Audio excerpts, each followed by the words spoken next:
Hi, this is Walking and Talking Spirituality. Thanks for taking a walk with me. And I'm thinking about clarity, trust, and uncertainty today. Just had some amazing conversations in this past week, and even just this morning I was speaking with a friend and talking about really uncertainty, the role that plays in faith. And I was reminded, I listened to some of videos by Peter Enns, and he was sharing a story about John Kavanaugh, and I checked this out online, and so this is a completely true story. John Kavanaugh was a Jesuit priest. He was a professor of philosophy, taught at St. Louis for a long time. Back in 1975, when he was going through his training to be a priest and to be a Jesuit, he had to do a one-year mission trip, and so he wanted to work with Mother Teresa, and this is back before she was famous. She won the Nobel Peace Prize, in 1979 or something like that, so this was a few years in advance of that. But she was already doing her work in Calcutta, and this was remarkable.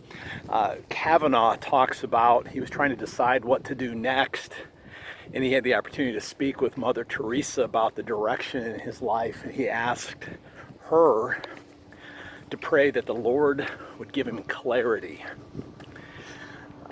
Now this is astonishing. She wouldn't pray for clarity for Kavanaugh. Just think how often in our lives are we trying to pray for God's will, and we just ask, Lord, give us some clarity.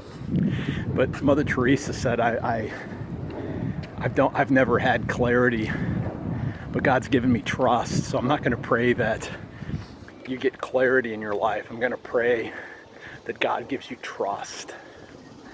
And that spoke really powerfully to me. And getting back to a conversation I had today, I'm doing this video, talking with a friend who literally feels like walking around in the fog. And I feel like that sometimes. Just kind of walking around in the fog. We have all this uncertainty around us, and we'd love to all have a dose of certainty, right, and clarity. But then it struck me, and as I was listening to a friend talk, I was just thinking, geez, I can see focus. I can see a person who's doing the Lord's work. And so you're telling me you don't have any clarity and you're in the fog. And I said, what if that's the whole point? And in fact, your superpower, your weakness isn't that you're in the fog, but your superpower is that you're in the fog, because unlike every other person who's alive right now, you actually recognize that you're in the fog.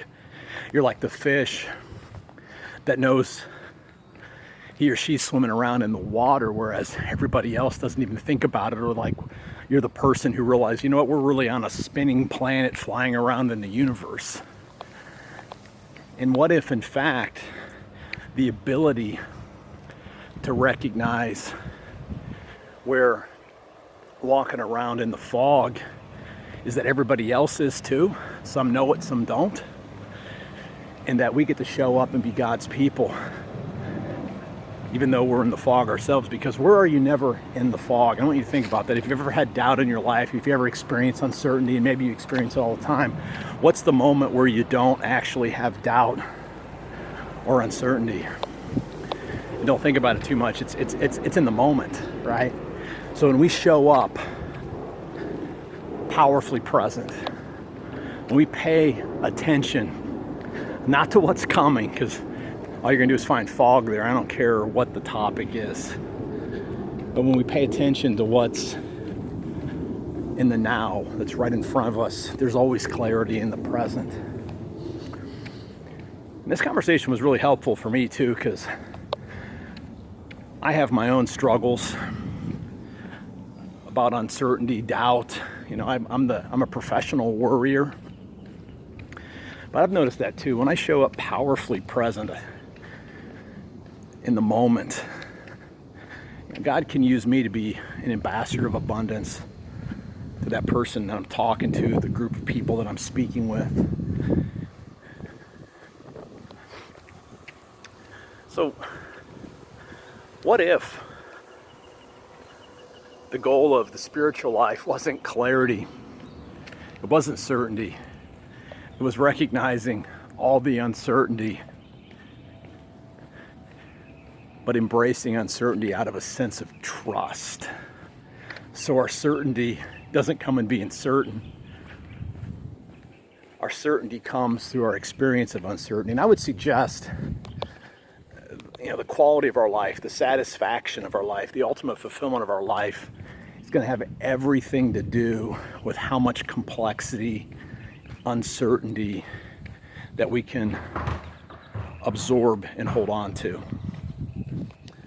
And I'd love to have a deeper conversation with you. If you're interested in this topic, put some comments in the post. You can always reach out to me at deepdivespirituality@gmail.com. Again, I'm Brian Russell. Until next time, live by faith, be known by love, and be a voice of hope to others.